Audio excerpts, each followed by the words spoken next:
Hi there, this is Professor Shannon Gracey. We'll be starting with a really quick and dirty review of precalculus. Basically, big picture idea is you're going to be honing your precalculus skills through this Calculus 1 course. So I always liken it to, in this class, you'll learn precalculus and you'll be very tentative, kind of like hanging on the edge of a cliff with your fingertips type of thing with your calculus. And then in Calculus 2, you'll learn Calc 1 really, really well. And you're just going to be tentative with your Calc 2 and so forth and so on. And if you ever become a teacher like me, then you'll learn everything really well. So you really learn by teaching. So it's very optimal to hook up with somebody in the class if you can, or with a friend you're taking a calc class with, and teach each other. Find somebody who's weak where you're strong and vice versa. And then you can teach each other and really hone your skills and benefit from other people's knowledge. So enough about all that groovy stuff. Let's get going. So this is things that I've just kind of picked out from the Larson Edwards 10th edition of Calc 1 text, and my normal notebook stuff is a lot more pretty than this, but this will give us the basics for what we need to do and some of the basic things we need to know to get on with our course. So first off, these graphs that you see below, they're called the library functions. They're things that you need to really know like the back of your hand. Think about, your friends. When you hear your friend's name, their picture flashes in your face, right? And vice versa. If you see a picture of your friend, their name flashes in your mind. So basically what you want to do is think of these graphs as your friends and know the equation that goes with the picture and the picture that goes with the equation. All right. So these are all in function notation. Remember, f at x equal to x is equivalent to y equals x. All right. It's just a special sort of equation where it is a function, which means it passes that vertical line test, which means, drum roll please, that basically each x value maps to a single y value. But two different input values or x values could map to the same output value or y value. All right. So anyway, learn these graphs very well, and you'll have a head start on the course. Okay. Okay. Intercepts of a graph. Basically, if you set y equal to 0, you're going to get the x-intercepts, which are also called the zeros of the graph. The zeros of the graph. What happens if you get a complex number? What the heck is a complex number with an imaginary component? Good, it's going to have an I in it, meaning the square root of -1 ended up being in there somewhere. So in that case, you would end up having something like this first guy here on the left. So let me get my pen going here. So do you see this guy here? It doesn't ever cross the x-axis. So y is never equal to 0 unless it's an imaginary number. So this one is going to have one y-intercept and no x-intercepts, though it will have complex zeros. All right? And then you can see from the other ones the number of intercepts you'll have. To find your y-intercepts, you evaluate your function at x equal to 0. Or if you have an equation, you just set x equal to 0. And then you evaluate. All right? Groovy. Now, let's kind of play with these graphs up here real quick. Which of these graphs are functions? What do you think? And why? Awesome. The first guy here, if you were to run that vertical line test, which we'll cover officially later, but recall with the vertical line test, you pass if the function will only be crossed at one ordered pair anywhere you choose to draw a vertical line in our infinite XY plane, okay, two-dimensional plane. So do you see that this parabola, this quadratic in the first one, is going to be a function? What about the second one? Great, you got it. Same deal. I mean, it looks like it's getting kind of vertical up here, but it never actually does, believe it or not. So this one is also a function. So these two are definitely functions. Now, what about the second two? What do you think?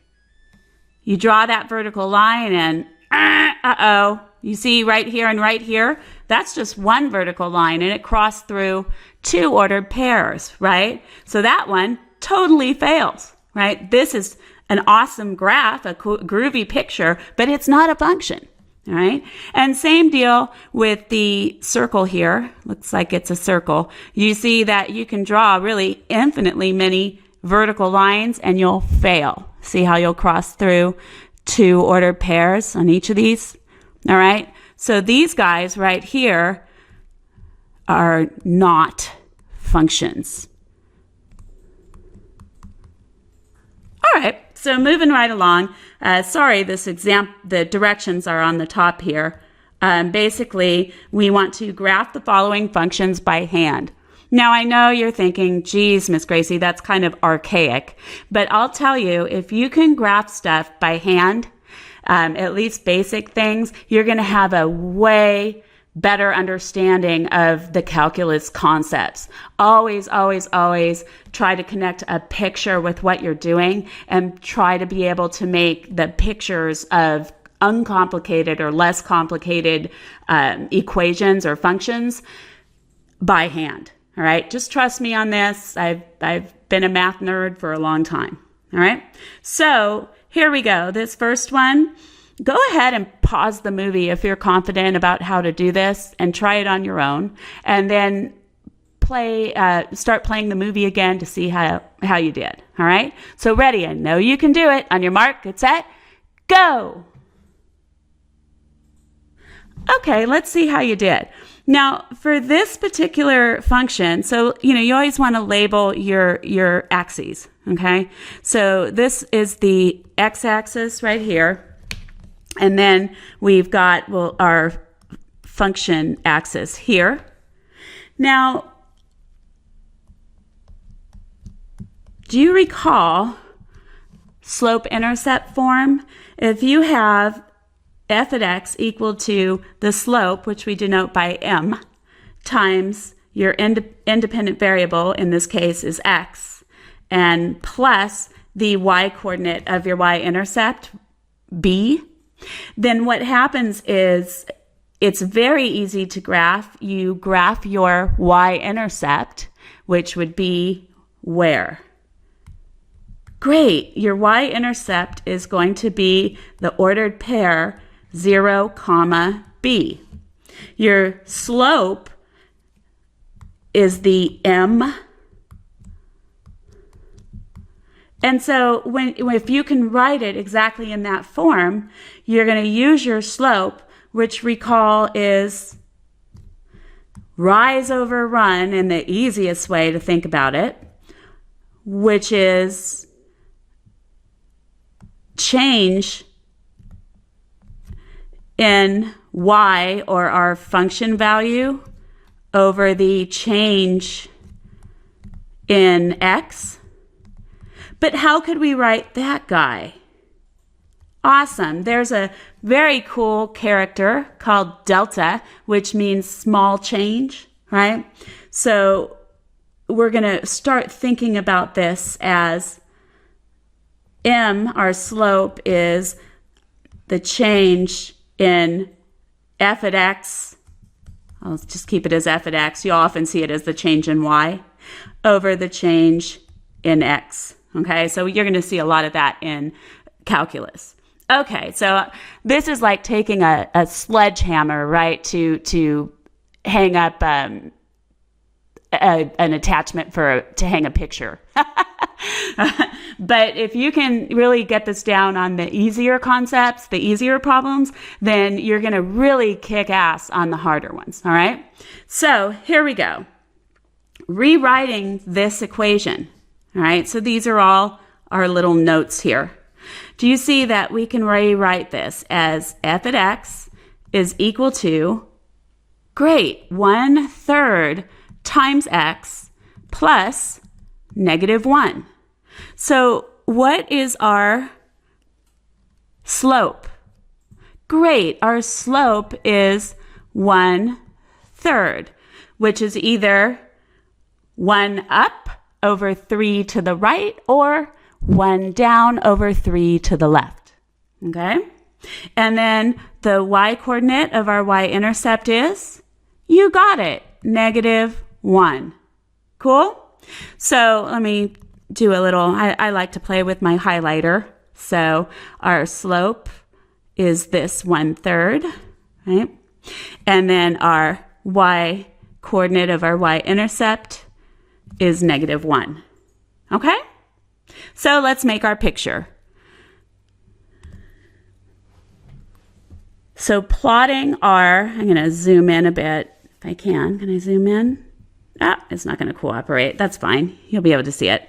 So plotting our y-intercept. This is our ordered pair, which is at 0, -1.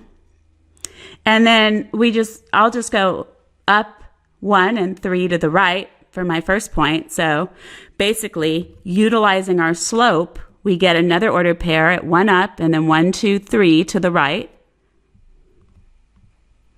And then, hey, you can go again. 1 up, 1, 2, 3 to the right from that point.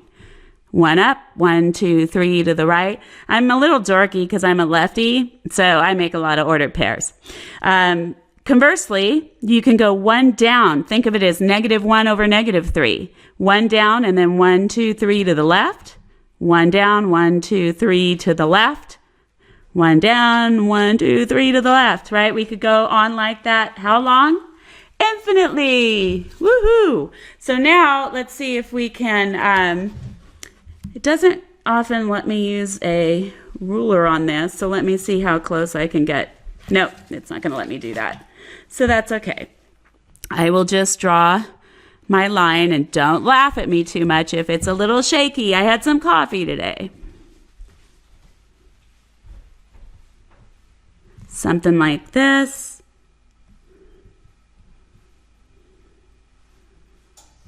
There we go. Okay, so here we go. How did you do? Awesome. All right, well, let's get going. Now, this guy you can do in many different ways. What kind of equation do we have here? Great, we have a quadratic equation. Quadratic equation. So here, this is relatively simple. I'm not sure how you're used to seeing this, right? But basically, we know that we have the general form of a quadratic, okay, is going to be, I'm going to rename this as y equals -x² plus 3 for right now, all right?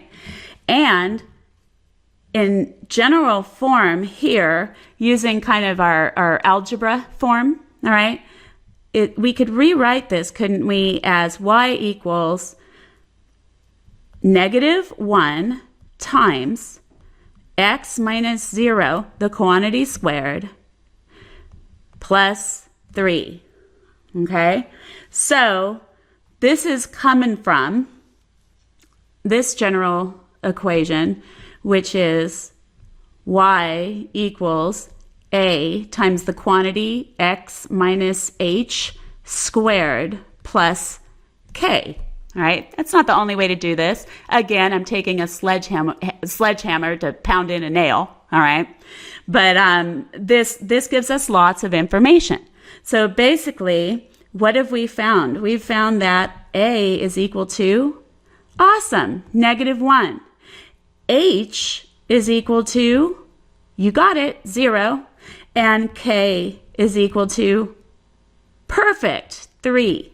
We just matched up that general formula. So if we go and match stuff up, K is always something that describes vertical movement, okay? Vertical movement, a vertical translation. It goes with the Y's. So K is our 3.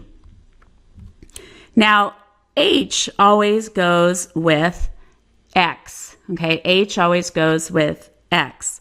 So our H is this 0 here, now that we've rewritten it. And A is going to tell us if the parabola opens upward or downward, right? And it will also tell us if we have a vertical stretch or a vertical compression. So coming down, let's see what color we'll do A. Let's see if this works. And hopefully that's not too dark, but our A is -1. So what information did we gain from this? Basically, what we found out is that this means that it opens downward,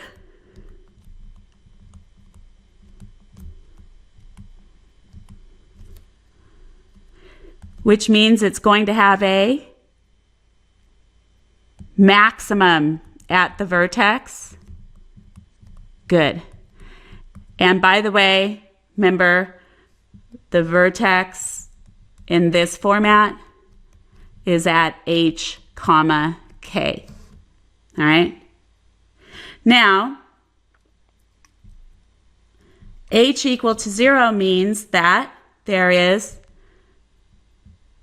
no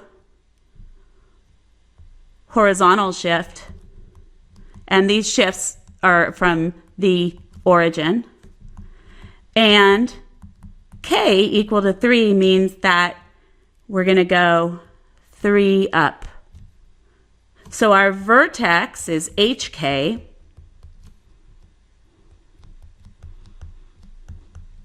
which in our case is great, 0, 3. So that gives us an ordered pair. Now, the awesome thing about parabolas is you get 2 for 1 point because they are symmetric about the axis of symmetry. So the axis of symmetry is always at x equals h when you have a function in x, okay? And in this case, it's going to be x is equal to 0. So let's start piecing this bad boy together. So we've got x, and we started out with g at x, okay? So now what we're going to have is our vertex, right? So our vertex is at 0, 3. That's our vertex. And guess what? That's also our maximum. Awesome. Since it opens downward, with a parabola is real special that way. You know it's going to have an absolute maximum or an absolute minimum. So now, when I was talking about 2 for 1 points, if you made a real quick, grid to find ordered pairs, basically, if you have your x and you have your g at x, we already found the ordered pair 0, 3, our vertex, right? Now, we'll work on the right here. What is g at 1? Well, I just plug in a 1 wherever there was an x and then evaluate. So here we are. So basically, wherever there was an x, I plugged in a 1. And we will get, this will be equivalent to the opposite of 1 squared, which is -1, right? Plus 3 will give us 2. Now, guess what? All right, so we'll go ahead and plot that. So we have an ordered pair at 1, 2. But check this out. Our axis of symmetry goes down here, right? The line x is 0. I'm just going to draw it going downward because that is the way our parabola opens. Now, do you see that? Let me do the little hand thing, I guess. Do you see that? Where is it? Okay. You see the little hand guy? Okay. So now, basically, can you see that this ordered pair is 1 unit to the right of the axis of symmetry? So 1 unit to the left at the same function value or y value, we're going to have another ordered pair. Isn't that awesome? I love 2 for 1. I'm a sale girl, right? Okay, so this ends up being equivalent to g at -1, right? So we got our point that we had to earn, right, at 1, 2. We got our freebie at -1, 2. And then let's just get one more ordered pair and check that bad boy out. So here we go. Why don't we do like, I don't know, g at 3. So g at 3 will be -3 squared plus 3, which will be -9 plus 3, which is -6. Okay, so this time our input is +3. So we got our ordered pair at +3, -6. So when I plot that, actually, I'll do the ones we earned in black just so you can see. So when we plot that, we'll be at 1, 2, 3, and then we'll be at 1, 2, 3, 4, 5, 6 down. Okay? Oops, and that would be the blue one. No, my bad. Where am I going? Help! Okay, so here we are. So that would be the one we earned. So at 3 and then down 6, we'll have this ordered pair. Okay? Now, our freebie, I don't know why the screen's freaking out a little. Hopefully it will recover itself. Our freebie is going to be where? Let's go and get our hand. Okay?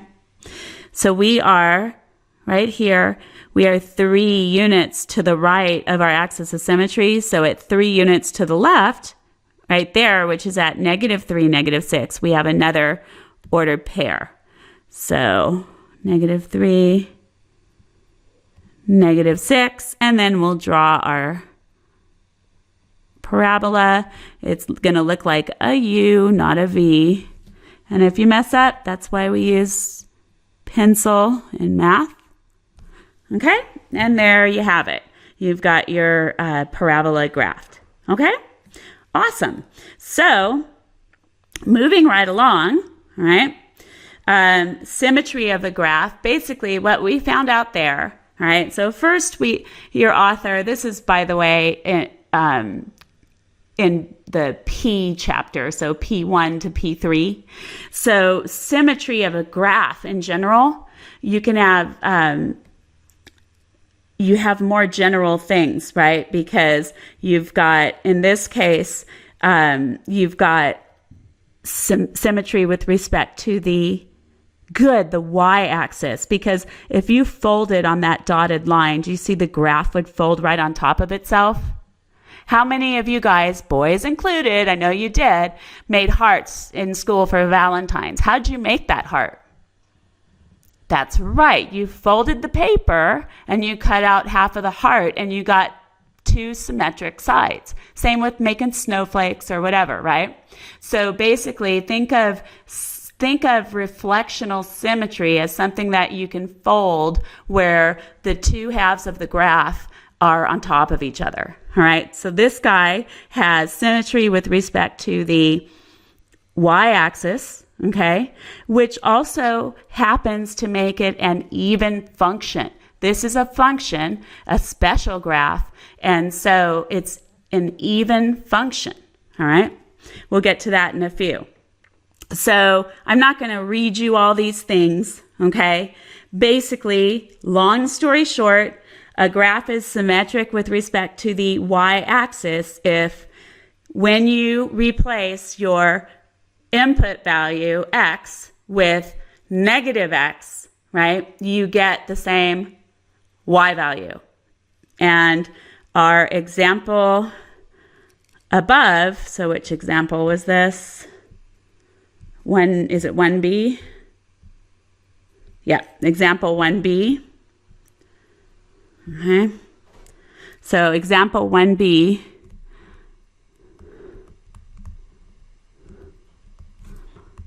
we'll say C, example 1b. Groovy? Whoops, but not there. For this guy. Now, a graph is symmetric with respect to the x-axis if, now it's the opposite. Whenever xy is a point on the graph, if you replace y with negative y, you get the same x value. So this is, an example of this would be what? Good. Let's see. You'd have a function of y, right? So we could call it f of y is equal to y squared, or you could say x is y squared. So if you recall, right, that is something along these lines where you have a conic section, a parabola laying on its side, okay? And this here would be your x. Actually, this would be, let's be good about it, this would be f of y, and this would be y. Okay? Awesome. Now, the last one, symmetry with respect to the origin, all right? Basically, what's going to happen with this guy is think about rotational symmetry. If you rotated that graph 180 degrees, right, you should end up with the same picture. All right? So think about y is equal to x cubed, okay? And let's make a quick graph of it. Let's say we had our graph and we had, it's going to look something along these lines. Now imagine rotating it.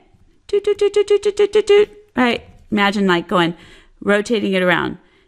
So this guy here, you just grabbed it and you rotated. Over here would be at 90. Well, a little about here would be at 90, right? And you're rotating, and then you continue rotating.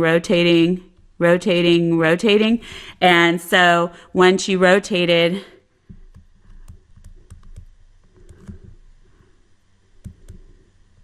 (180 degrees, half of the coordinate plane,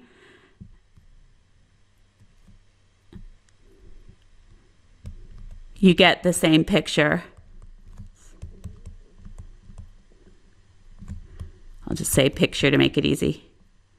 Okay? All right. So you can test for symmetry, okay, just by, replacing these things to see what you get.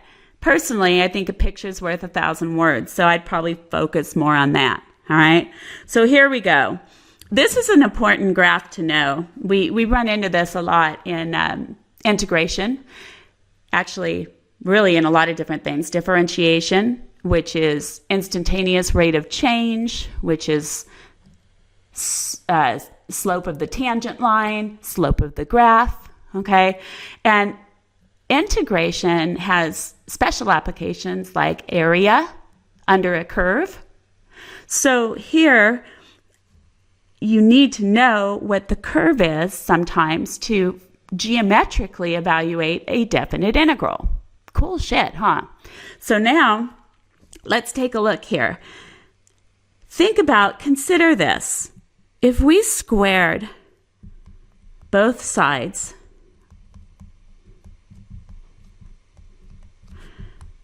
you'd get y squared on the left. And then what would happen? You'd get root 25 minus x squared, which is Actually, I'm going to go down another line. So you would get y squared is 25 minus x squared. Does that look familiar at all? Well, let's move the x to the x squared to the other side. So if you add x squared to both sides, wouldn't you get x squared plus y squared is 25? Right, you end up with a circle, don't you? So you'd have x squared plus y squared is, great, 5 squared. So that's a circle with radius of 5. Okay, but now let's check this bad boy out. Do we have the whole circle? Good, we do not. This is the positive square root, isn't it? So what do we have for this picture? Perfect, we have the upper half of this circle, or we have a semicircle. So let's make a picture of it, right? With this, we would just be graphing order pair of 5, 0, 0, 5, negative 5, 0 because of our radius, and then making our picture. We're done. Isn't that awesome? Okay, so now that we see this picture, what do you think about the symmetry of this graph? Perfect. Do you see that if you folded this graph on this axis, it would fold on top of itself, right? So basically, this is is symmetric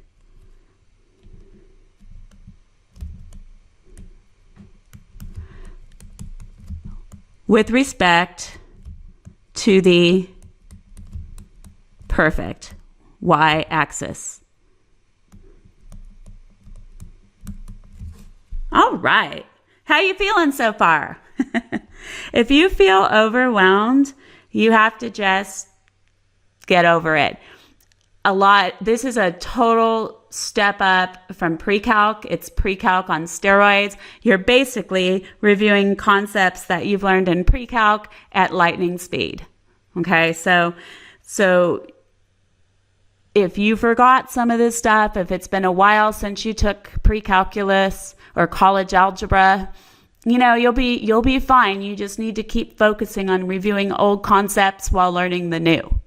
So here we go. Points of intersection are basically if you have more than one graph on the same coordinate plane and they cross, you have a point of intersection. There can be more than one. There could be infinitely many points of intersection. So how could we find the points of intersection? What kind of situation is this? Good. This is a non-linear system of equations. And the awesome thing with this is that you had to learn this in college algebra and intermediate algebra, but now you're going to learn why we need it. When we are finding the area between curves, which will be the one of the last sections that we cover in our Calc 1 class, when we are learning about that, basically to find the limits of integration, we often have to solve nonlinear systems of equations. So you're going to actually be doing something more than just finding them this time. You're going to be finding an area between two shapes or two curves. So here we go. There's different ways we could go about this problem. Why don't you pause the movie, take a look at it, and strategize? At the end of the day, our student learning outcome for this course, it has specifics, right? But we want you to think mathematically at the Calculus 1 level, okay? So you need to be able to strategize, to analyze things. So pause the movie, strategize, work the problem, and then play to see how you did. All righty, let's see how you did. Now, What I'm noticing here is that the x's are the same degree, but the y's are of different degrees. The top equation, y has a degree of 2. The bottom equation, y has a degree of 1. That suggests to me immediately that we're going to have to solve this system using substitution. Well, we already have x isolated, don't we? X is equal to 3 minus y squared. So if we substituted this here, okay, this quantity, which is x, into the x here, then we're going to be able to solve this system, or we'll be able to solve for the, what are we going to be able to solve for? The y value of this system, all right? So that's the evil plan. Let's see how it goes. So coming from that, we will have, so we're going to have y is equal to 3 minus y squared minus 1. So again, I just took the x and I substituted it into the second equation. Now I've got something that's quadratic in form. Do you see that? So as I move along, I'll have 3 minus 1 is 2, so I'll end up with 2 minus y squared. Adding y squared to both sides and subtracting 2 from both sides, we're going to get y squared plus y minus 2 is equal to 0. This is going to factor as y plus 2 times y minus 1 is equal to 0.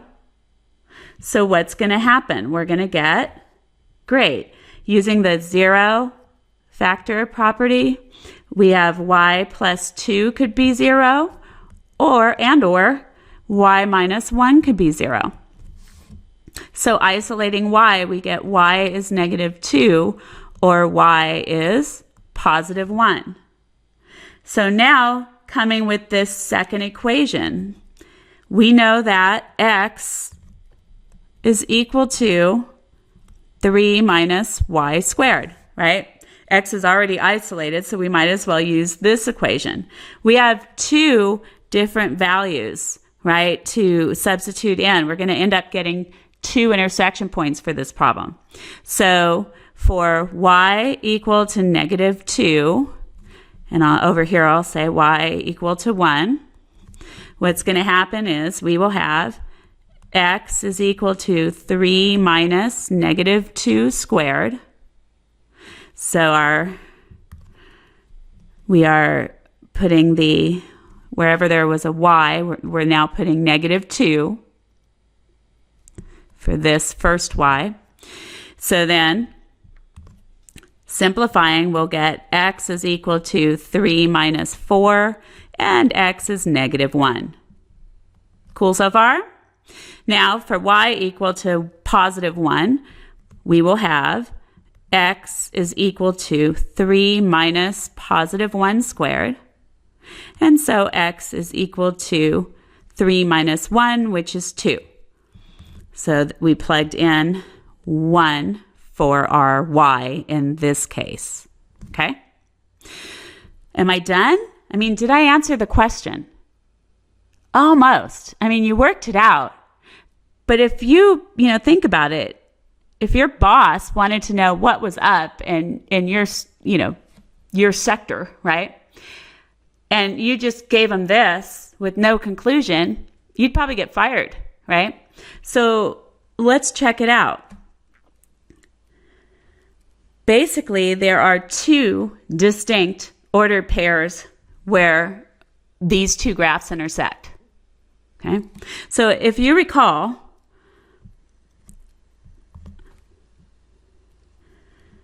you're going to have the solution of these ordered pairs.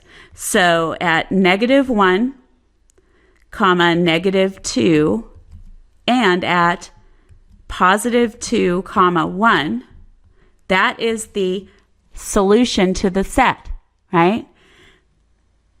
These are the points of intersection.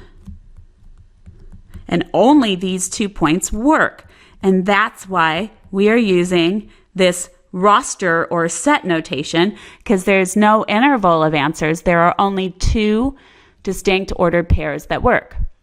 So these are the points of intersection, and this is a consistent system of equations because you got an answer that was more than the empty set or the null set.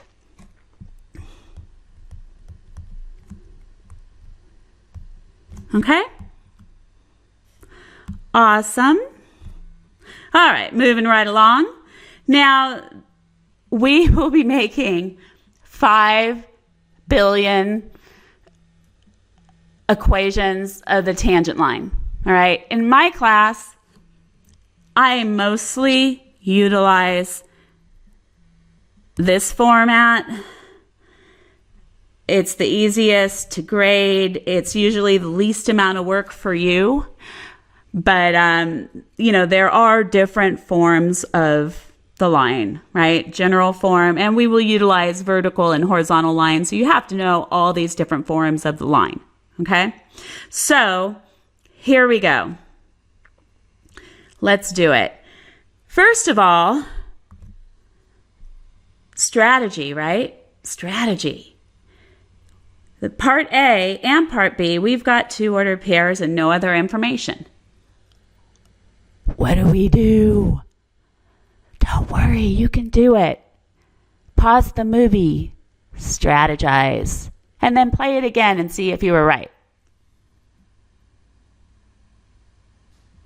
Okay, so let's see how you did.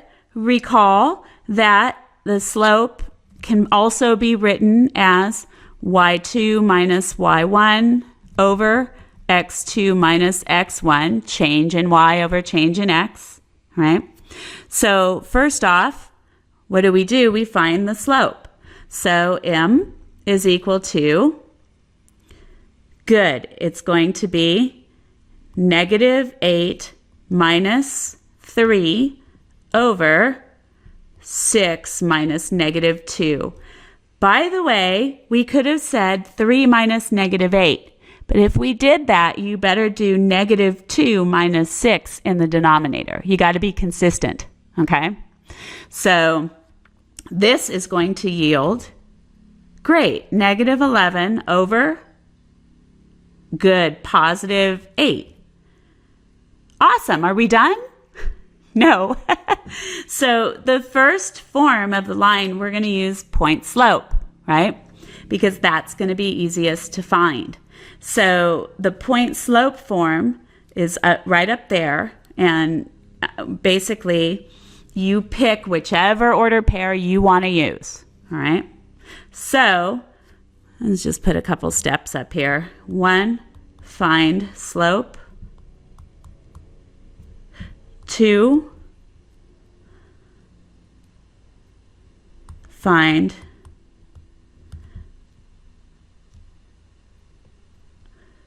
point slope form. So finding the point slope form, remember that's y minus y1 is the slope times x minus x1. You get to pick whichever order pair you want to use for the x1 and y1. So I'm just going to use the first one. So y1 was -2. Our slope was -11/8, and x1 is 3. So this is what we plugged in. So the 3 is my x1, and I used it here. And our y was the -2, and I used it here. Okay, so then cleaning it up a little, you would have y plus 2 is equal to -11/8 times x minus 3. So that is the point slope form. Hey, you're done with that, okay? That's one of your answers. Now, what would be the next, another easy form to find? where we didn't have to work with a bunch of fractions. Great, you got it. We could clear the fractions and find the general form next, right? So that means get everything on one side and 0 on the other. With general form, even though it doesn't say it here, typically you get integers, not fractions, okay? So here, let's check it out. So the third step that we're choosing to do is we are choosing to find general form. Okay? So to find the general form, we start out with what we got for our result in the last one. And then if we multiply both sides by 8 to clear out the fraction, this 8 will divide out this one, right? Because this is a factor times a factor times a factor. So there's no distribution in this format and the way that one's written. But then we'll have to distribute the 8 on the left side. So come up here. We'll have 8y plus 16 is equal to negative 11 times the quantity x minus 3. So now we'll have to distribute that negative 11. So we'll have 8y plus 16 is equal to negative 11x's plus 33. Now combining, the constants and getting everything on the left side of the equation, we will have positive 11x's plus 8y's, and then when I subtract 33, what am I going to get? A negative 17, and that's equal to 0. And you're done with the general form. Okay, so far? Awesome. So now, our fourth step for this guy is we need to find the slope-intercept form. To find the slope-intercept form, we merely, isolate y. So let's start out with 11x plus 8y minus 17 is 0.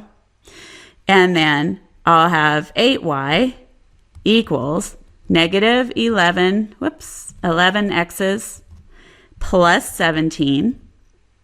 Now I'll divide everything by 8, or you can think of it as multiplying by 1/8 if you want to.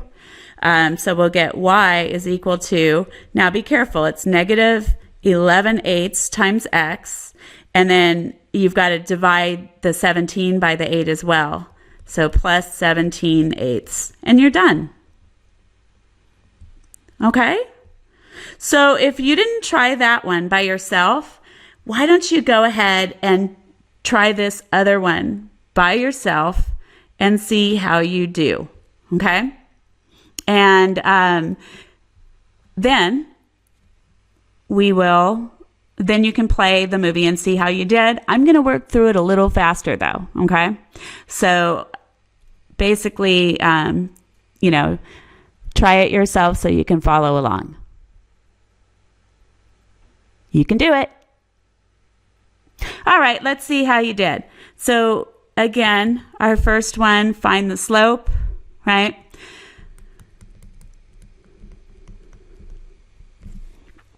So we will have our slope is equal to negative 1/3 minus 0 divided by 7/16 minus 1/2.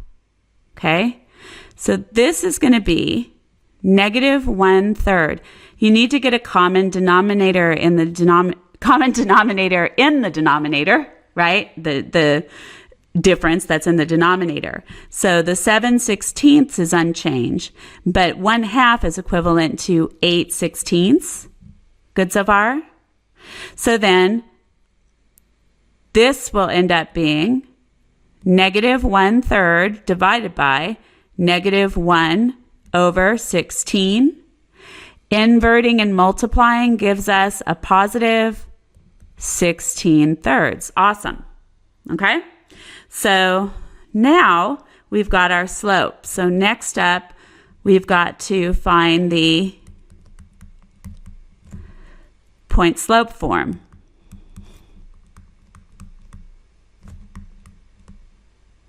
So the first order pair, do you see it's going to be way easier to use since one of the coordinates is 0?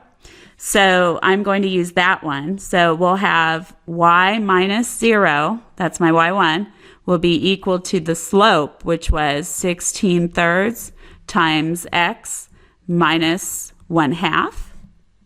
So that's actually our point slope form, right? Now our second form, remember, was general form.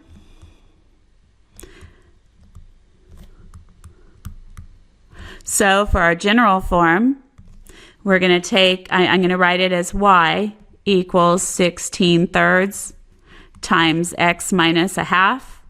Multiply both sides by 3 to clear that fraction. This divides out and divides out to be 1. And then we'll have 3y's is equal to, distributing the 16, we'll have 16x's minus 8. 16 times x is 16x. 16 times 1/2 is 8. Then getting it all on one side, we'll have negative 16 x's plus 3y's plus 8 is 0. And that's our result for general form. And then lastly, this should be pretty easy, right? Our slope-intercept, sorry, I didn't leave enough room for this problem. Slope-intercept form, we got to isolate the y. Well, do you see in our point slope form, it was almost isolated, right? So let's look at that. So we'll have y is 16/3 times x minus 1/2. Let's work from that part, okay? So then what we'll have is y is equal to 16/3 x, and then multiplying, we'll end up multiplying 16/3 and 1/2.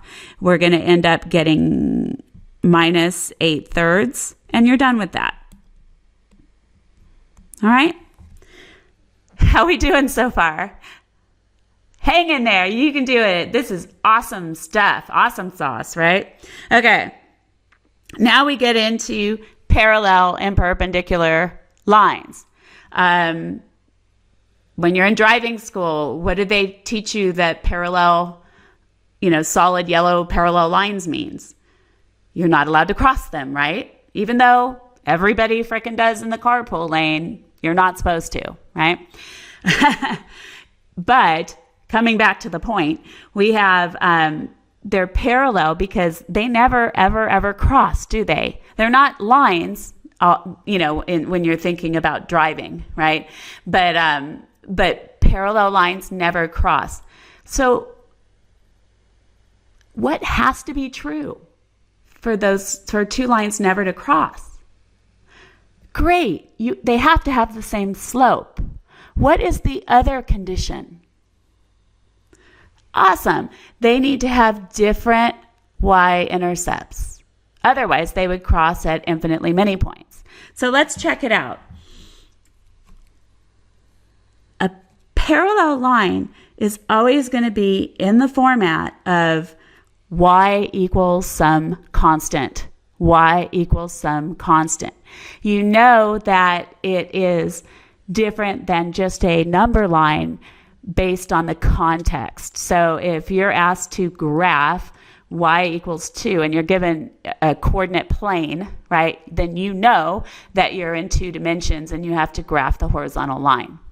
So here, do you see that you can simplify this by dividing both sides by 2 and you would get y equals 2? So get ready. This graph it's one of those so easy, it's hard graphs.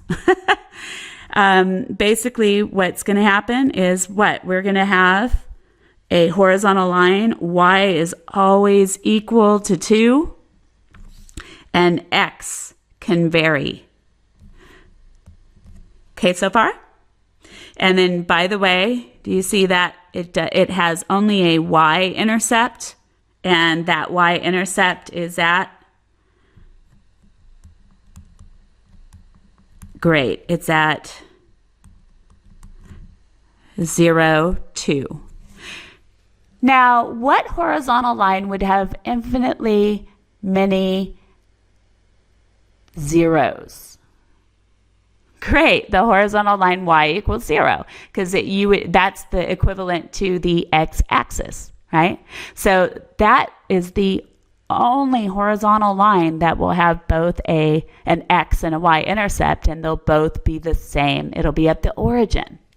Okay, so let's see what else we have. Now this one, we have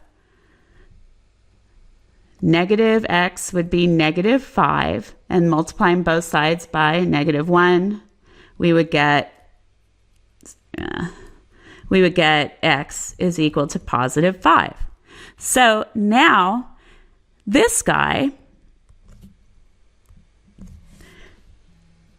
has only one x value. Only one x value. So that x value is always 5. And the y value can vary. So this would be the picture of our graph. Now let's think about the slope of this stuff, right? The slope. Here, think of slope as rise over run. Is there any rise? No, right? So the rise is 0. The rise is 0. And the run, which is the denominator, is anything you want it to be, right? Because your slope is going to zero everything out. So you'll have basically a 0 and a numerator, which is fine. So this here means that our slope is 0, right? Now, what about over here? If you were doing y2 minus y1, you could get infinitely many results depending on what ordered pair you picked. But if you do x2 minus x1, you're always going to get 5 minus 5, which is 0. Good. So now the 0 for the slope is in the denominator. So that means, good. That means that this slope is undefined. Now, how many of you guys have trouble remembering that whole thing about, hey, the slope is undefined when, oh, I forget, is the 0 in the numerator or is the 0 in the denominator? Well, I heard this great analogy. I'm warning you, it's like a grade school analogy.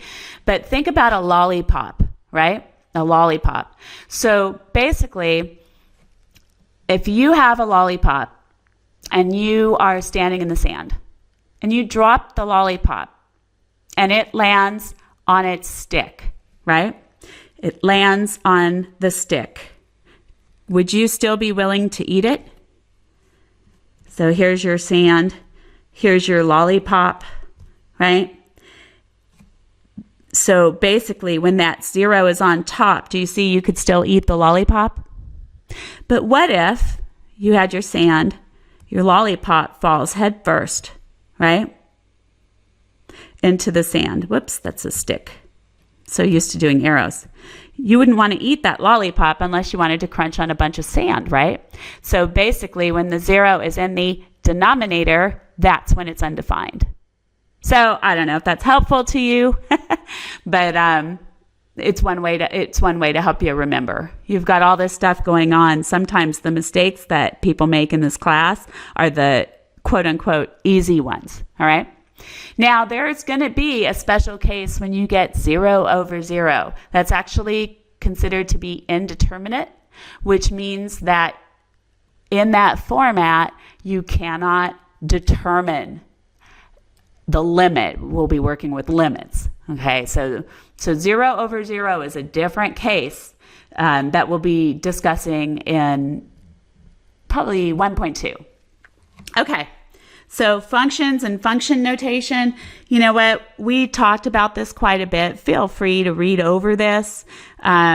By the way, if you're, not in my class and you're just somebody from YouTube, all of my materials are on www.mathchick.net if you want to print them or whatever, download them and work on your tablet. Okay, so here we go. Now, a lot of times we'll be evaluating functions at expressions other than constants, okay, or scalars like 2, 1/2, 500, -8, right? So here you still follow the same rules, right? So this guy here is a function where x is the independent variable. So notice it's saying that, hey, this function at x equal to x is this, x squared minus x plus 4, which is what kind of function? Great, you got it, quadratic. Now, the first one wants us to evaluate this function at -2a. So it's the same as what we have been doing. So the function evaluated at -2a will equal to -2a, the quantity squared, minus -2a plus 4. So wherever I saw an x, I just plugged in a -2a. Heck, you could plug in a banana if you wanted, right? And you would get what? Banana squared minus banana plus 4, all right? So now we don't have a banana, we have -2a. So when we evaluate our function at -2a, we'll get, great, positive 4a squared plus 2a, watch your signs, plus 4, and you're all done. Cool so far? All right, now pause the movie and you try b minus 1. Okay, let's see how you did. So again, we're going to plug in b minus 1 wherever there was an x. And then we will simplify.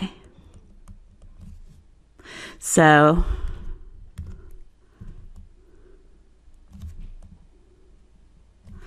now it's really useful to know your special products, okay? So I'll write this one out, but basically if you're squaring a binomial, you're going to have the first one squared, right? And then we have a minus sign, right? So minus double.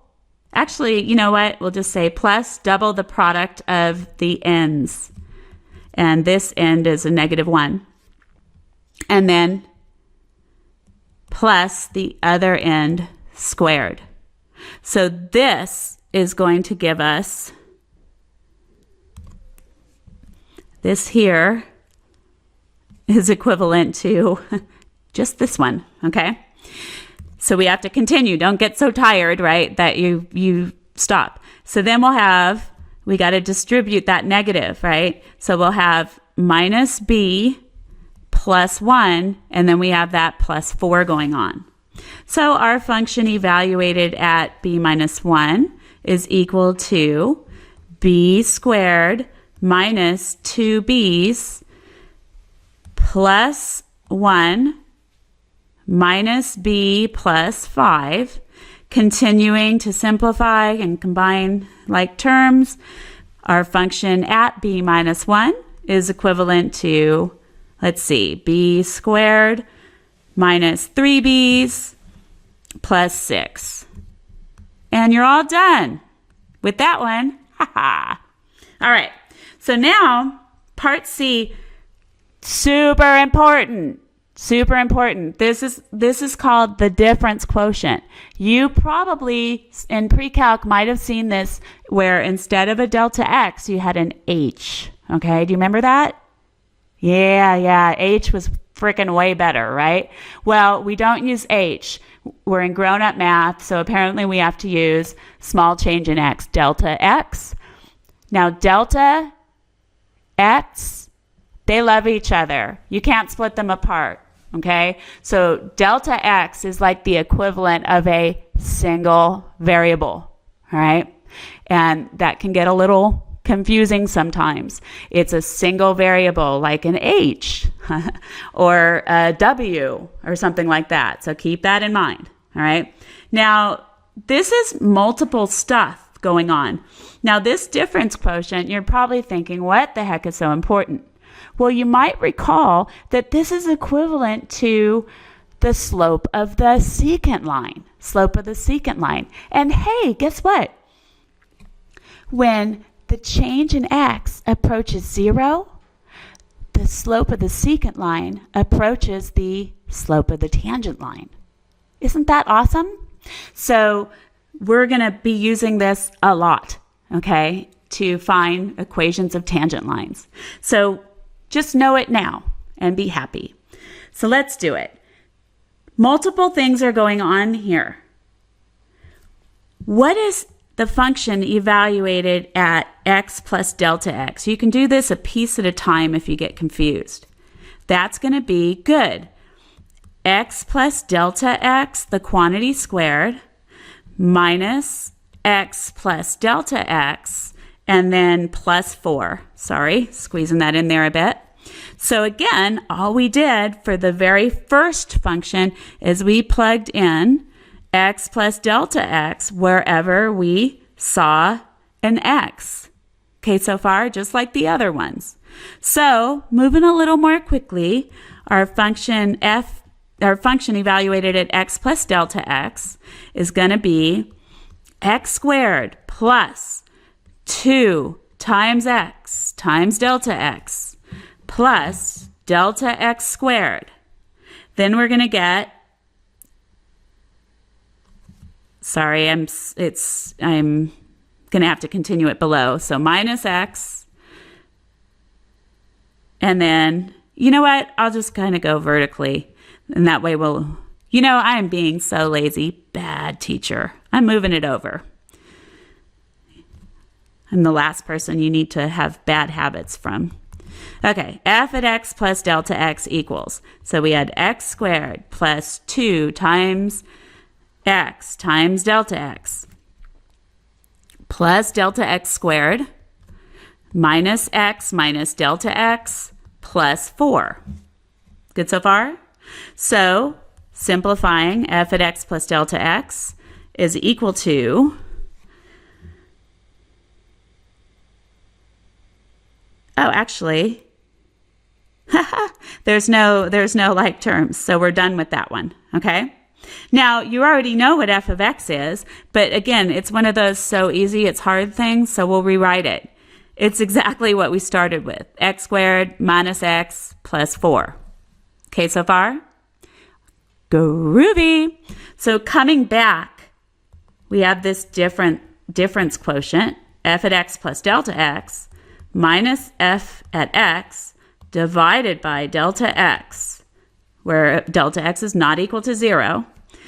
This is going to be, so I'm going to put this aside. So this is going to be equal to, what did we find for f at x plus delta x? You got it. We got that big deal, right? We got x squared plus 2x delta x plus delta x squared minus x minus delta x plus 4. Again, my bad. I'm scrunching everything in. Bad teacher. We're going to come down here so we have room. Look at all the room I gave myself to work, and I'm scrunching myself in.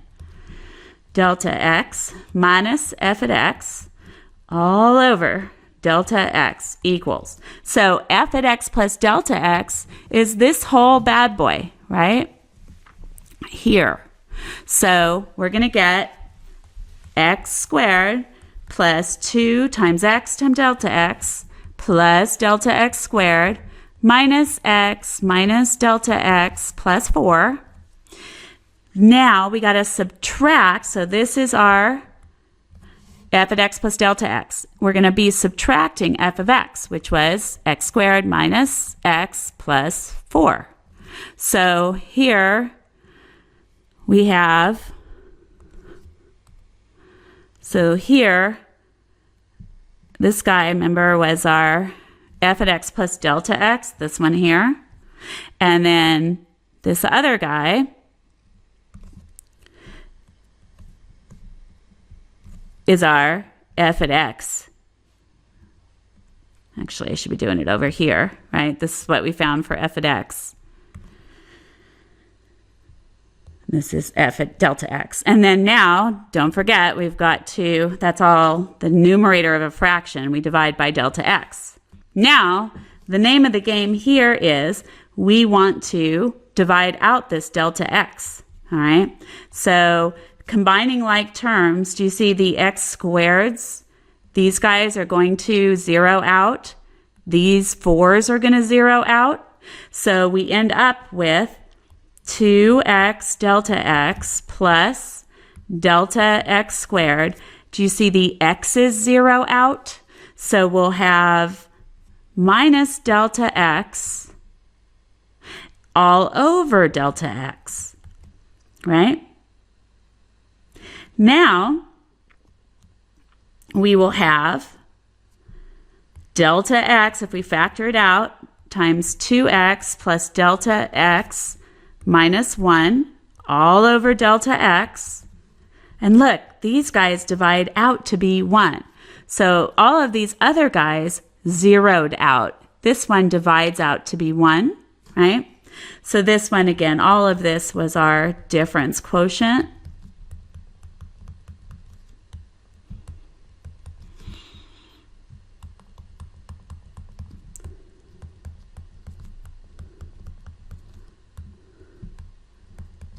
And then our final result, this difference quotient, f at x plus delta x minus f at x divided by delta x is equal to 2x plus delta x minus 1.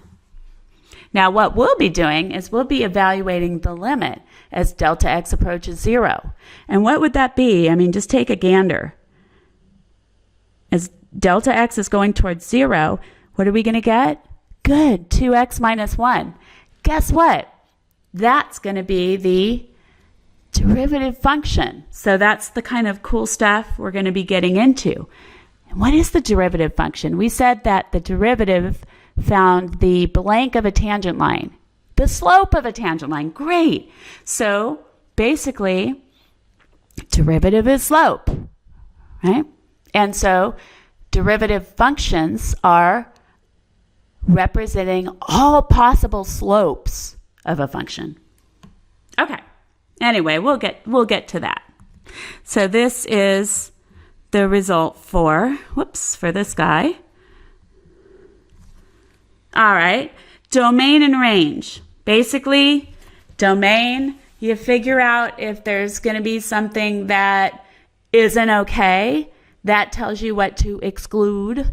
And then you write the answer in terms of what is okay.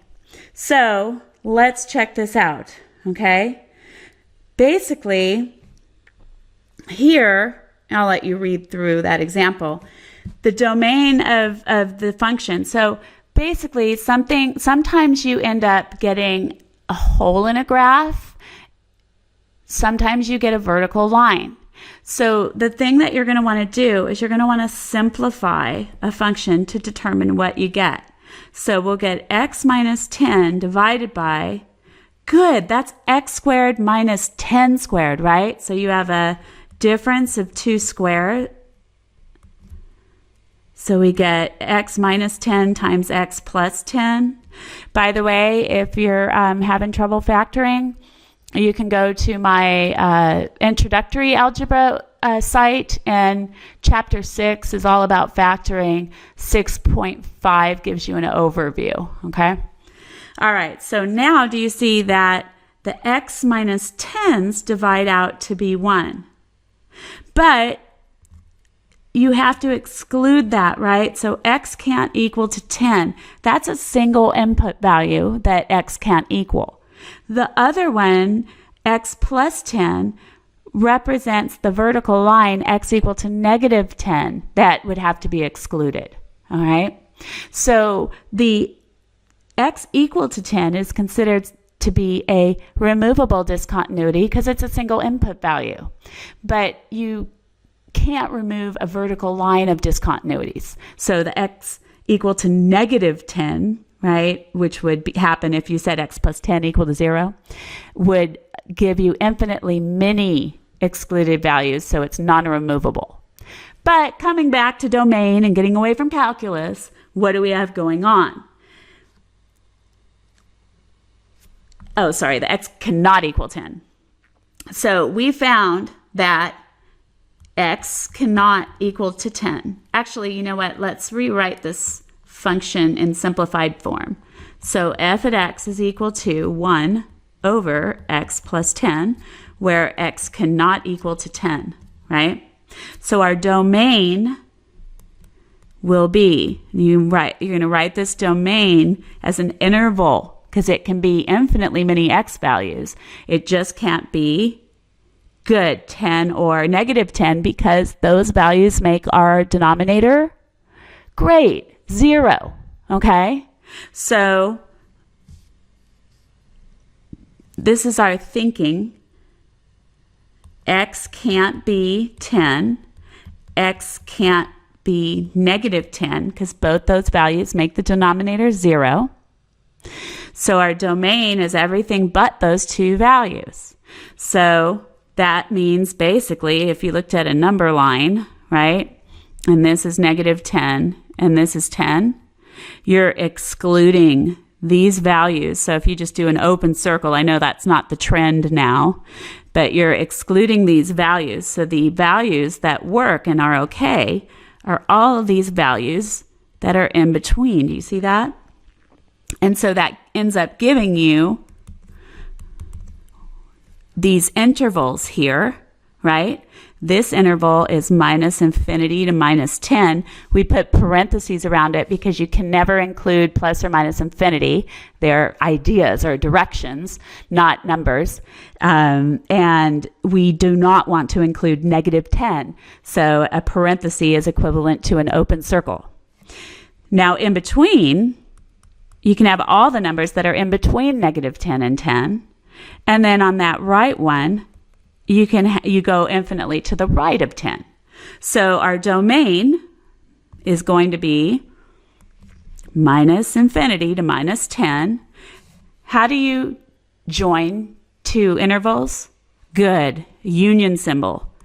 And negative 10 to 10, union 10 to infinity.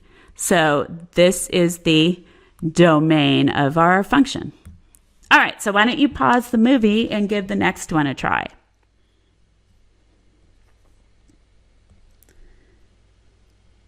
Okay, let's see how you did. So rewriting g of x, that's going to be x over x minus 3 times, good, x minus 2. So x minus 3 cannot equal to 0. So x cannot equal to 3. X minus 2 can't be 0. So x can't be equal to positive 2. So what is our domain?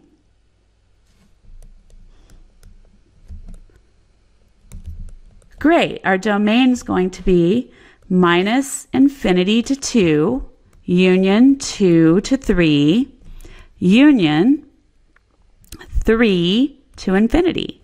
Perfect. You're catching on. Awesome. Okay, here's some trig. So now the cotangent function, it has infinitely many discontinuities. So recall that the cotangent function is equivalent to the cosine function over the sine function. And basically, the sine function cannot equal to 0 in order for this to be defined. So at what input, at what angle, just find on the unit circle, at what angle does the sine function equal to 0? Great, 0 and pi. So let's kind of write out what we've got going on. So sine at x cannot equal to 0, pi, 2 pi, 3 pi, and then it also would go negative, right? So this is what we end up doing, okay? We got to make an expression, right? So what if we let k be any integer? The sign at x cannot equal to, good, k times pi, where k belongs to, is an element of the integers, okay? Now, so with this one, we need to give the domain, right? Give the domain. So you've got to write it in something called set builder notation. So what you do is you describe, the variable, or you show the form of the variable. So it's just x, right? This colon means such that. So we are saying x is going to be, good, a real number. So this means is an element of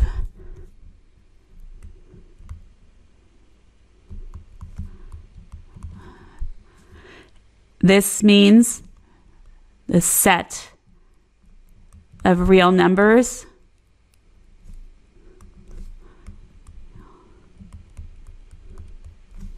Okay, but now we'll put our exclusion.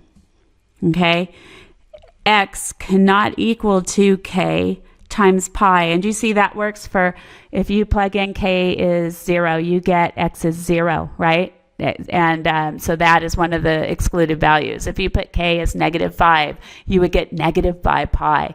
So basically, we're good to go. But we just say x is not equal to k times pi, but you have to say what k is. So k belongs to the integers. So that funky looking z means the set of integers. So now you're learning a foreign language, right? You're learning math ease.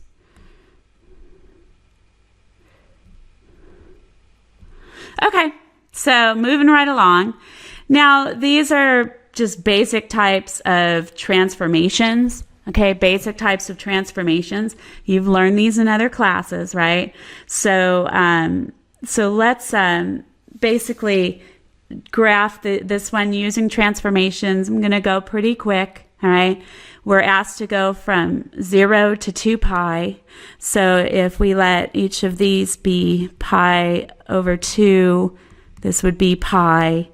3 pi's over 2, 2 pi's, and then 5 pi's over 2. Okay. Now, if you have a shift within the function, right, x plus or minus some scalar, some constant, what's going to happen is you are going to have a horizontal shift. Okay. So the graph would be the same in every way, with the exception of we would be going, so we want to do this on the interval from 0 to 2 pi, right? So we want to show the shift. So what I'm going to do is just graph the original. So let's make this 1 and then -1. Okay. So I'm going to graph the original in this kind of gray color. Okay. So the original function is our cosine function. So you'd have an ordered pair at 0, 1, pi over 2, 0, pi -1, 3 pi over 2, 0, and 2 pi's. And I'm going to dash that in.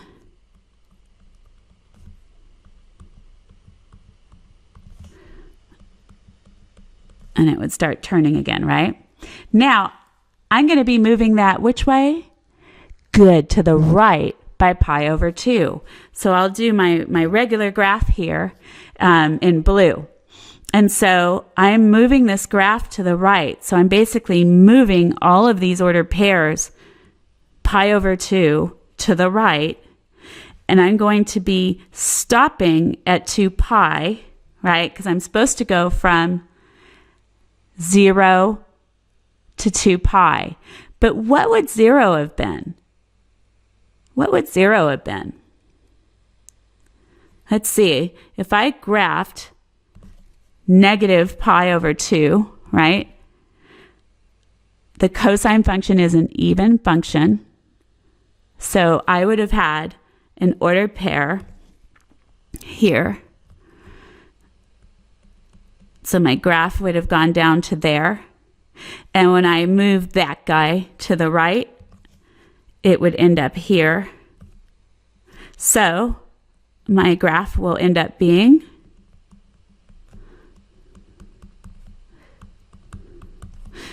gee, what is that? Oops, I don't need to dash it in, sorry. What is that graph? It's the sine function, isn't it? Isn't that fun?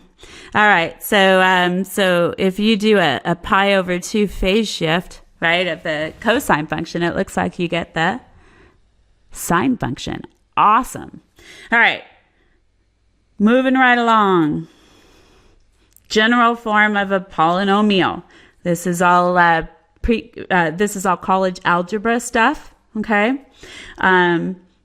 If you have a 0-degree polynomial, it's called a constant function. If your input value has a degree of 1, your variable, not your input value, your variable, you have a linear function. If you have a degree of 2 in your polynomial, you have a quadratic. 3, you have a cubic. 4, you have a quartic. You know, it goes on and on and on. But the groovy thing is this.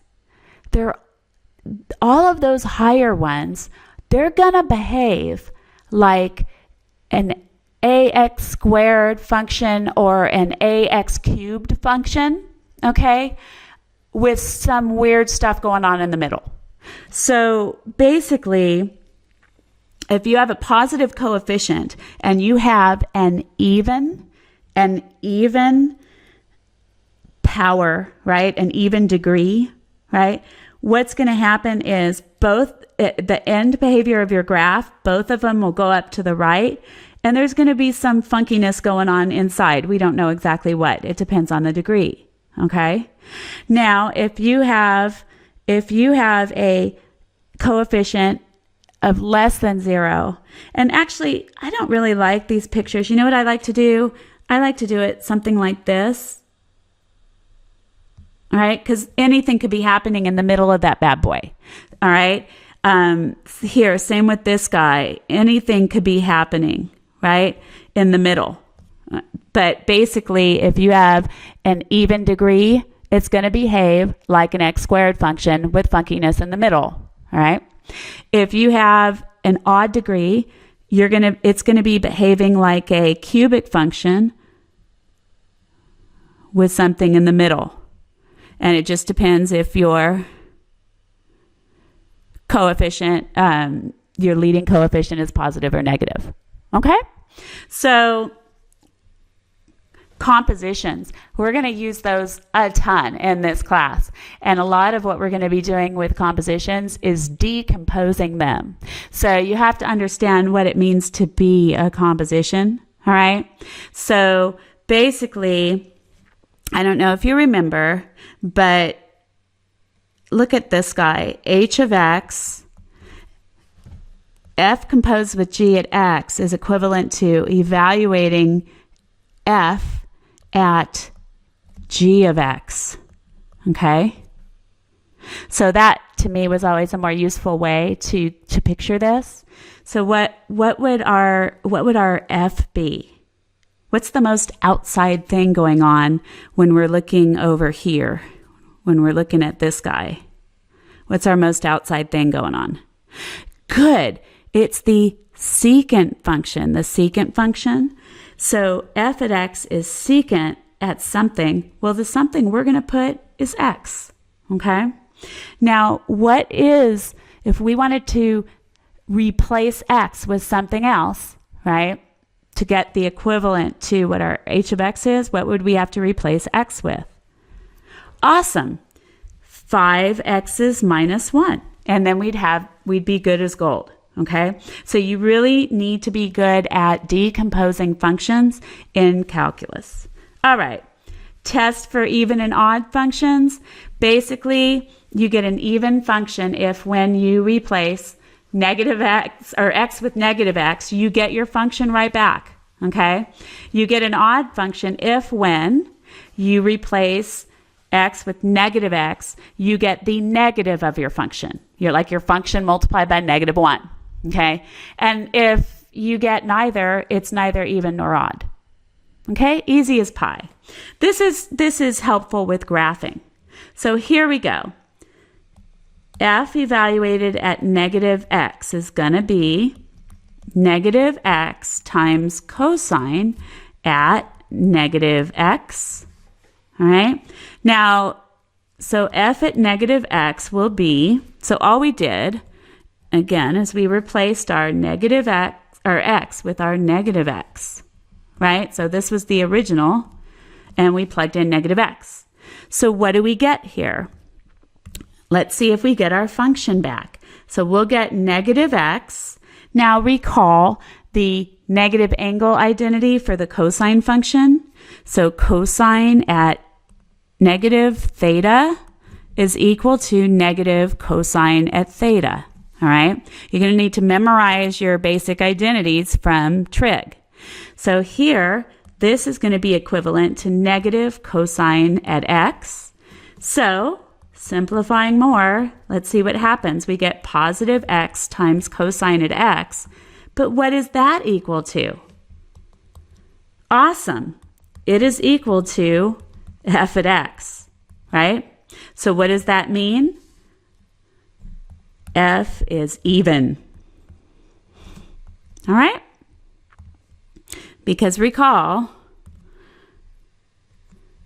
this whole thing, f of x, is equal to x times cosine x. All right, so now, what do we have going on? We want to find the real zeros of these functions. So guess what? You still have to be able to solve equations. And since you got the mean pain in the ass teacher, you're going to have to be able to solve stuff by hand sometimes. All right? Just like makeup on a girl, right? My mom always said, Shannon, makeup is supposed to enhance your beauty. Well, the graphing calculator is supposed to enhance your math knowledge, not replace it, okay? So being able to do stuff by hand exercises your brain and allows you to make connections. So you will be doing that in our class. So let's start. The zeros of the function, what did we say? We said they were great. The zeros of the function are when your function value takes on 0 as a value. So you need to set f at x equal to 0. Good so far? So, doing so, we'll have 0 equals to 6x squared minus x minus 3. Now, you can try to spend time seeing if it factors. With something like this, honestly, what I'm going to do is I'm going to just use the quadratic formula. Now, this says find the real zeros of the function, right? So if you get an I in your answer, what does that mean? Great. It means there are no real zeros, just complex zeros. So let's see what we get. Recall the quadratic formula. X is equal to the opposite of b plus or minus the square root of b squared minus 4 times a times c all over 2 times a. And this is for a function in the form of, actually not a function, an equation in the form of 0 equals ax squared plus bx plus c. So let's do it. Our x will be equal to, our b is -1. So -1 plus or minus the square root of -1 squared minus 4 times 6 times -3, all of that over 2 times a, and our a was 6. So let's check it out. X is going to be 1 plus or minus the square root of 1, and we'd have a negative times a negative, so we're going to have a positive, and then we'll have what? 12 times 6 is going to be 72.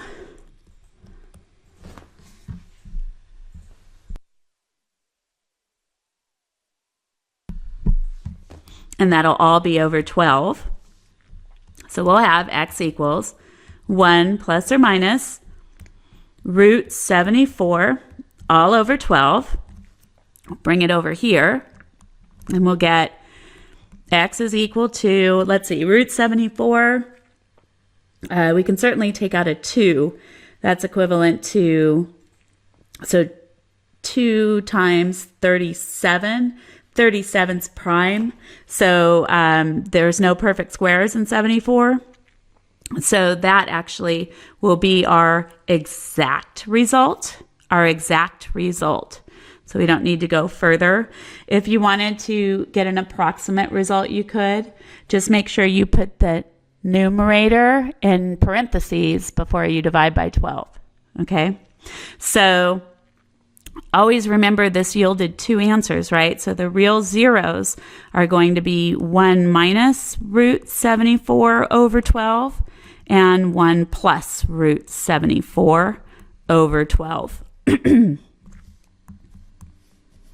All right, next up, let's see what we have. Again, we're going to set f at x equal to 0 and solve because those were the directions. Find the zeros of the function. And look at this. We have x minus 8, the quantity squared, minus 24. Now, you could go and expand out the x minus 8 and blah, blah, blah. But hey, why don't we just do this? Why don't we say that get 24 on this side is equal to x minus 8, the quantity squared, and use that handy-dandy square root property, right? So now this is going to give us plus or minus. Now there's a perfect square 4 in 24. So 24 is 4 times 6. So we would get plus or minus 2 times the square root of 6 is equal to x minus 8. Because when you're the one square rooting a square, then you have to put a plus or minus result, if you recall. And then isolating x, what's going to happen? We're going to get x is equal to positive 8 plus or minus 2 times the square root of 6. And we're done. Actually, let's put it in the right form. So we'll have x minus, 8 minus 2 times root 6, or 8 plus 2 times root 6. All right. Now, here we go. Again, we're finding the zeros, okay? So 0 equals x to the 1/3 plus 4. Well, we don't want x to the 1/3. We want x to the 1. So what are we going to have to do with it? Perfect. We're going to have to cube both sides. Well, we want to make sure and get the constant on the other side. We have one variable term and one constant term. So let's do that. So we'll have -4 equals x to the 1/3. So now if we cube both sides, raise both sides to the third, we'll get -64 equals x to the 1, because when you raise a power to a power, you multiply. And so we got a single result for x, and we're done. And you can verify all this stuff on your graphing calculator. All right, so next up, my favorite, trigonometry. And don't panic, I think this is the last page. This was a long one, I know. Okay, now what I notice about this guy is this is quadratic in form. So you can literally, if you want, if it helps you, you could let sine at x equal to u, right?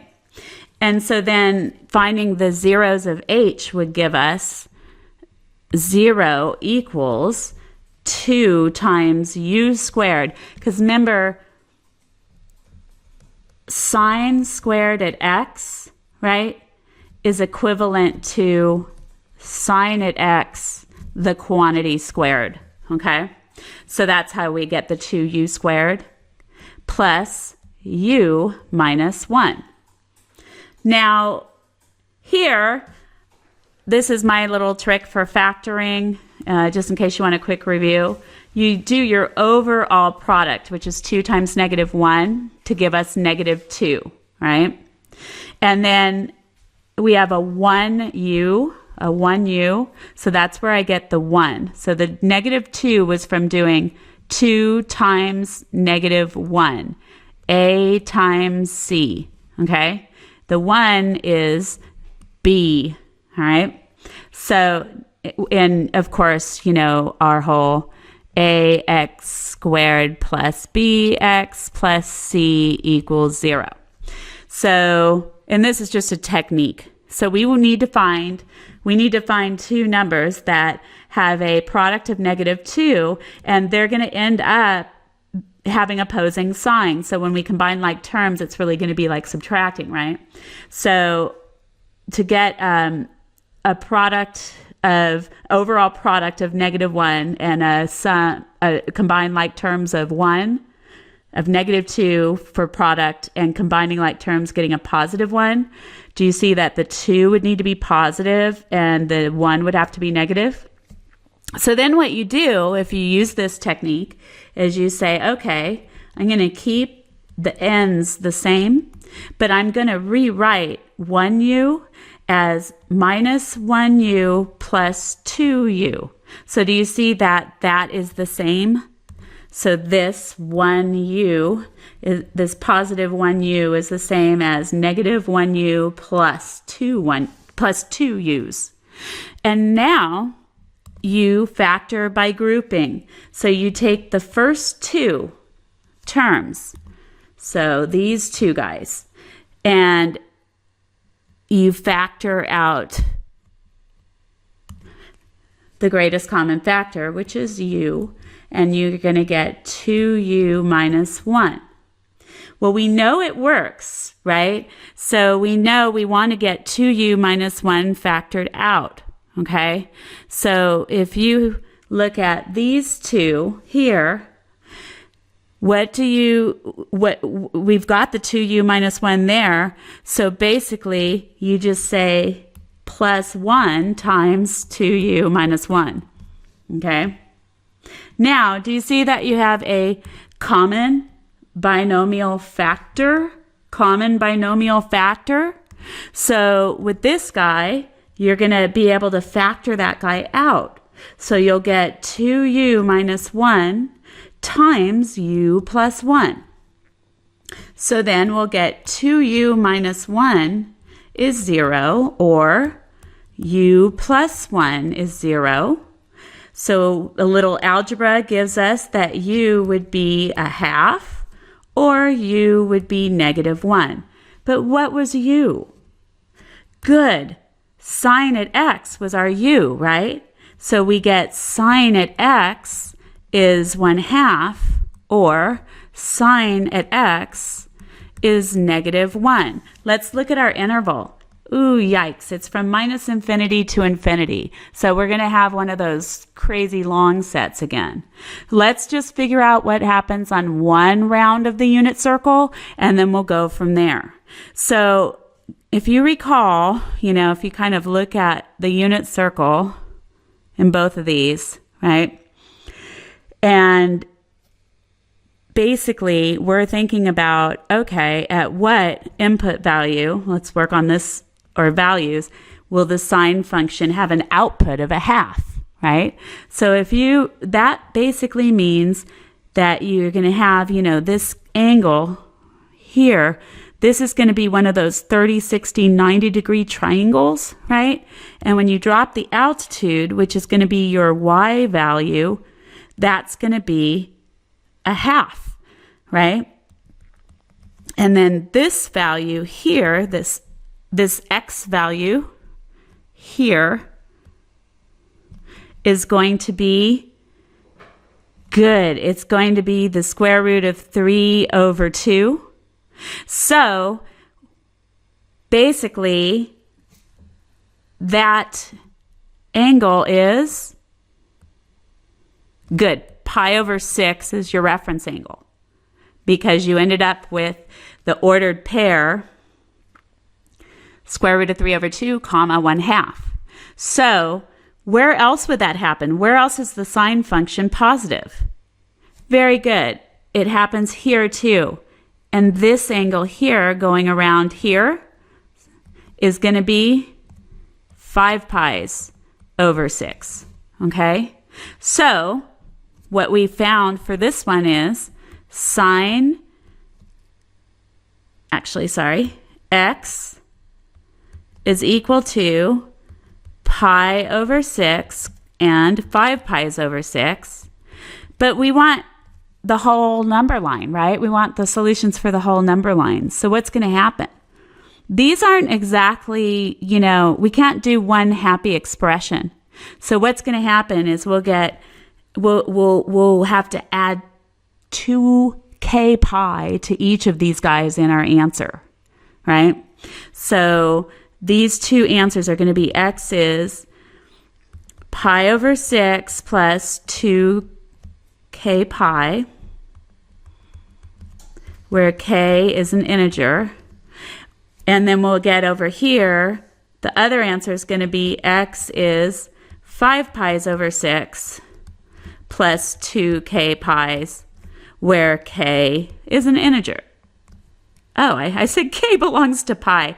Don't be afraid to stop me when I make up my own math. That's okay. Integer was that funny z. All right, so those are, from that first one. Now here, at what input value, or at what angle will we have an output value of -1, where the y value is at -1? Do you see it's going to be over here? And what is that angle? Great, 3 pi's over 2. You can always check. Sine at 3 pi over 2 is indeed -1. So x would be equal to 3 pi's over 2 plus 2k pi, where k belongs to the integers. So putting it all together, our solution will be x such that x belongs to the set of real numbers, and putting our condition, okay, we're going to have to go down here. X is equal to, because we're finding the zeros, equal to pi over 6 plus 2k pi. I apologize, it's not k equals this. It is x equals this. X equals 5 pi's over 6 plus 2k pi's, or x could be 3 pi over 2 plus 2k pi's. And what is k? Good. K belongs to the integers. And that is our whole set. Sorry, it's on multiple lines. Okay. Now this one will be a little easier because it is just on the interval from 0 to pi. And it only has 2 terms on it. Do you see that? So again, we'll start, because since we're finding the zeros, we set f at x equal to 0, and then we'll solve. And remember, this is the same as tangent at 2x, the quantity squared. So then getting 1 on the other side, we will have the next one here. Dividing both sides by 3 will be our next step. And then what? Perfect. We need to square root both sides. Since we're the ones that did the square root, we will get plus or minus, the square root of 1 is 1, right? So we don't need to keep the radical, but we'll have root 3 in the denominator. Plus or minus root 3 is equal to tangent at 2x, right? Now, think about this. You can either have it memorized, right? But tangent at 2x is sine at 2x over cosine at 2x, right? Do you see that plus or minus 1 over root 3 is the same as plus or minus 1/2 over root 3 over 2? And tangent at 2x is sine at 2x over cosine at 2x. This, and you wouldn't have to write this. This is what kind of goes on in my brain, okay? Now, both of these things need to be true. So let's think about our reference angle. That's the first quadrant angle. All right? So don't worry about the 2x right now, okay? What angle in the sine function yields a result of 1/2, and what angle in the cosine function yields a result of root 3 over 2? We did this, didn't we? Good. Pi over 6, right? And that's our first quadrant result. Does that make sense? All right. So, again, you've got your circle here. So at an angle of pi over 6, you get the ordered pair. So this ordered pair right here is going to be equal to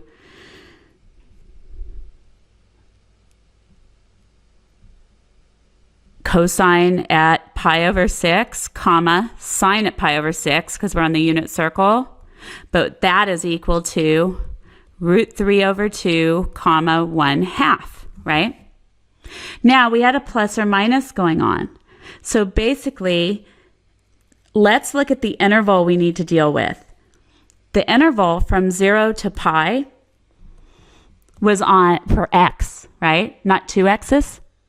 So this means 0 is less than or equal to x, which is less than pi. Okay, so far? But if we double everything, because we have 2 x's in there, we'd get 0 is less than or equal to 2 x's is less than 2 pi's, right? So we're going to have to go around the whole circle to get our results. So the other ones that we find would be, again, remember that was 5 pi's over 6. If we go here, right, that would be 7 pi's over 6. And if we went all the way to here,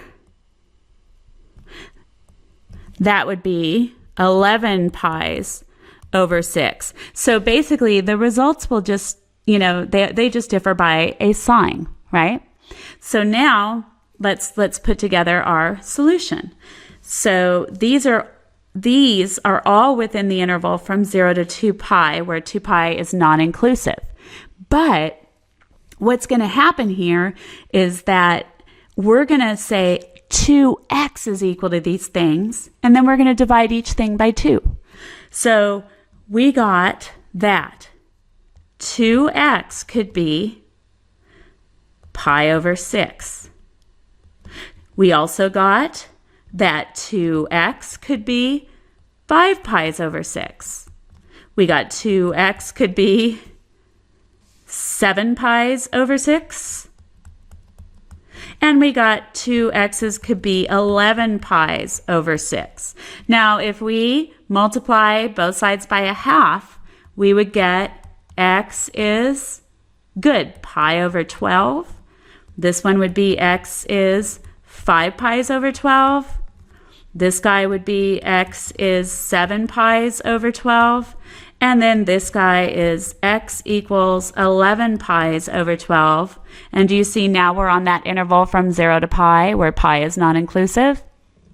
So we're done. I'm going to just write that out, and we're good to go. And guess what? You're done with your super fast monster review. Again, I know we didn't get to everything. We will be learning more as we go on in the course. So, just hang tight and we'll go from there. All right. And again, these are all like little triangles that we made. And then we have that one and we have that one. Okay. All right. Well, have a fabulous day. Don't forget to do your homework. Bye.